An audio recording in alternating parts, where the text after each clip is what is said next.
పాకిస్తాన్ రక్షణ మంత్రి ఖవాజా ఆసిఫ్ మరోసారి భారత్పై పిచ్చి ప్రేలాపనలు చేశారు.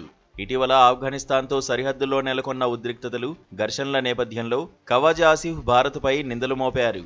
తమను తూర్పు సరిహద్దు, పశ్చిమ సరిహద్దు ఘర్షణల్లో బిజీగా ఉంచాలనే వ్యూహాలను భారత్ అనుసరిస్తోందని ఆయన ఓ వార్తా సంస్థకిచ్చిన ఇంటర్వ్యూలో ఆరోపించారు.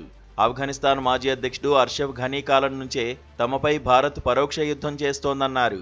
దీనికి సంబంధించి తమ వద్ద ఆధారాలు ఉన్నాయని, అవసరమైతే వాటిని బయటపెడతామని రెచ్చగొట్టే వ్యాఖ్యలు చేశారు ఖవాజా ఆసిఫ్.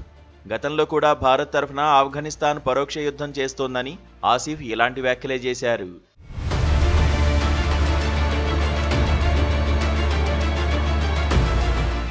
భారత్పై ఆరోపణలు చేస్తున్నప్పటికీ పాకిస్తాన్కు నిజమైన సవాలు దాని పశ్చిమ సరిహద్దు నుంచే ఎదురవుతోంది.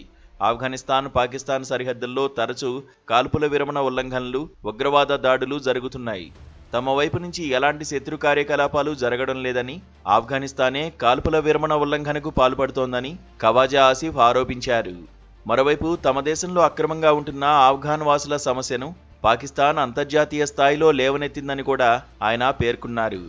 ఆఫ్ఘన్ నుంచి ఏదైనా చట్టవిరుద్ధమైన కార్యకలాపాలు జరిగితే దానికి ఆ దేశమే జవాబుదారీగా ఉండే నిబంధనలు ప్రస్తుతం చర్చల్లో ఉన్నాయని ఆయన తెలిపారు. పాక్ ఆఫ్ఘాన్ సరిహద్దుల్లో నెలకొన్న ఘర్షణల నేపథ్యంలో ఇరు దేశాల మధ్య సంబంధాలు మరింత క్షీణించాయి. అయితే ఈ ఉద్రిక్తతలను తగ్గించడానికి ఖతార్, తుర్కియే వంటి దేశాలు మధ్యవర్తిత్వ ప్రయత్నాలు చేస్తున్నాయి. ఈ ప్రయత్నాలు ఆశాజనకంగా ఉన్నాయని ఖవాజా ఆసిఫ్ పేర్కొన్నారు.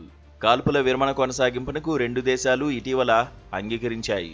ఇరు దేశాల మధ్య సయోధ్య కుదర్చడంలో భాగంగా నవంబర్ 6న మరోసారి చర్చలు జరగనున్నాయి.